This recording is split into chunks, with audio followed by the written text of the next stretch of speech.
Devotional Nectar retreat. I want to speak a little bit about what this retreat's about and why it's so special and meaningful. The first thing I want to say is there's so much wisdom and beauty and depth in astrology and to any modality that addresses our human existence from the point of view of our eternal self, the soul. And the gem of evolutionary astrology, which is the modality I'm trained in, is it looks at the natal chart and it tunes into the underlying soul reality that gives rise to the incarnation. So it asks the question, why is this your chart? Why are you here? What is unraveling within your consciousness? The basic idea, what we honor in this, is that every life is relevant. There's relevance, there's meaning, there's 100% personal relevance and alignment with the total circumstantial reality of our life, in the sense that everything reflects us back to ourselves. And we can look at the chart, the natal chart, of where all the planets were when we were born, and come to an understanding of what's unraveling within our own consciousness. How is our life experience offering the most lucid template for our ongoing realization of what we truly are? And this earth, human, relational, body, physical plane, the entirety of our lives, is a sacred container for remembering. And I'm honored and grateful to do this work because it's a way of me constantly reaffirming and realigning with the remembering of what this is actually all about. So when I look at people's charts, and especially as we will do on this retreat, when I work in a group setting, it's a way of really steeping in the vibration of truth and to be in reflection with others who are all coming together for that same reason. It's a true joy and celebration of our shared journeys. Really, we're all different in the sense that our journeys are unfolding in their own ways, but there's a profound similarity to every single one of us. And we can all relate and resonate with the notion of evolution, with the notion of there's an edge to my own growth and becoming right now. And the space that we create on this Devotional Nectar retreat, in part, is the group container where we each have a lot of spaciousness. Each individual is invited to offer their reflections and speak about their life. And as a group, we just listen. We really listen, we really tune in and pay attention to what is really present for someone. So we don't even run to look at the natal chart. We actually take our time and really cultivate listening. And it's a joy to actually just get to listen and not need any answers. And then what I do is I pull up the chart of the individual that's speaking and I tune in and meditate with it. And I offer reflections. And the whole group might have their own insights and reflections as well. And as I speak to the chart directly to the individual, I'm not just interpreting the chart. I'm speaking to them. I'm speaking to their own soul growth. So what they're bringing forth is what I get to address. And thus the gem of this space is it really invites a prayerful attunement to what is present now in my life.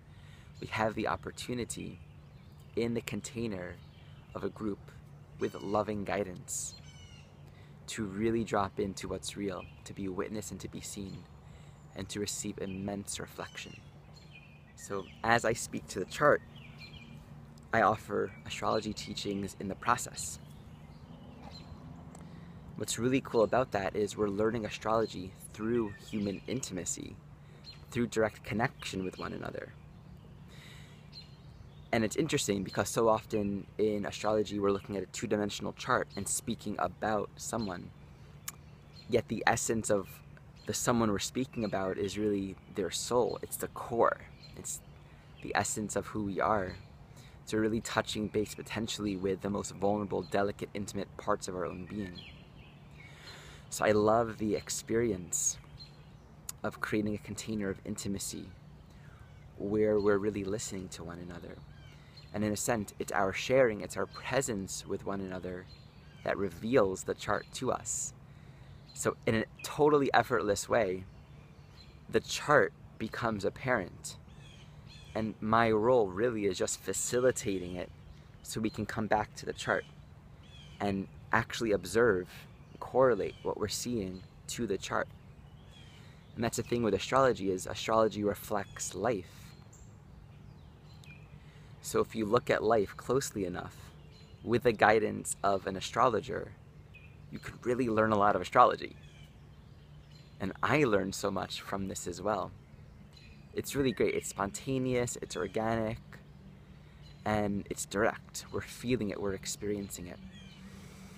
And to me, this is really a part of the healing of what I see emerging in this new paradigm, where the ways in which we study these ancient systems, these beautiful modalities, things like astrology, which so often have been disconnected from the heart and the rest of the body, from our relationships.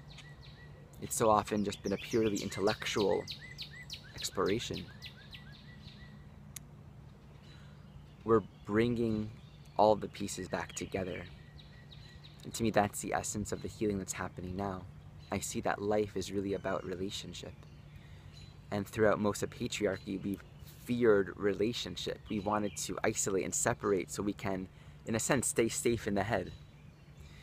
And to be taking a system like astrology, which carries such profound wisdom and depth and intellectual rigor, really, and to bring it back into human connection is, to me, the most meaningful thing I can possibly think of doing with astrology in my own life right now.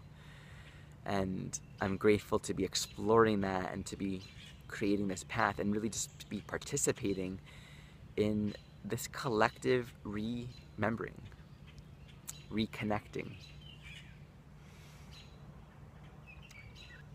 So I think we'll be spending about 10 hours total in the container of this way of learning astrology and being with each other. And I also sing. We have a lot of silence. The essence of this space is not just talking.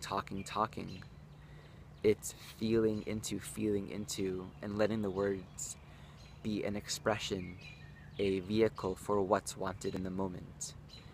My own cultivation in this is getting quieter, listening to the group, listening to the individual, holding and honoring, supporting the intention for learning and healing and growth and connection. So I sing. Song is one of the ways that I find we ground and really return to the present moment. We return to what's here now. And the song is devotional. Song is a way of feeling and dropping the questions, dropping the emphasis, the urging, and really coming back to the journey. I'm going to be offering an actual concert, and this is exciting for me because the music is medicine. It's just medicine. And I'm so grateful to be sharing my music. I'm going to be doing that alongside my dear sister Jennifer Sisowian. I might be procuring another couple of guests. Actually, my dear friend Marty's going to open it up with some beautiful native flute playing that she holds with such mastery. And besides for all of that, we're going to have a devotional yoga class Sunday morning with Grail Corsini, Priestess Grail. And she holds a very beautiful bhakti-infused devotional grounding practice. The essence of this practice is really about coming back to the prayer of our life. So she does chanting, she does ritual, she does, it's kind of like a combination between magic, alchemy, kundalini yoga, and then just Grail Corsini. And I'll be playing music in the background, doing mantras during that class. So we'll be doing that Sunday morning before our second day of astrology learning in group class. Besides for all of that, we'll be together at the Wellsprings, and there'll be a lot of time to just chill out and the meals will be offered. We'll have 3 fully catered meals available for all of us. So that is Devotional Nectar, a music and astrology retreat.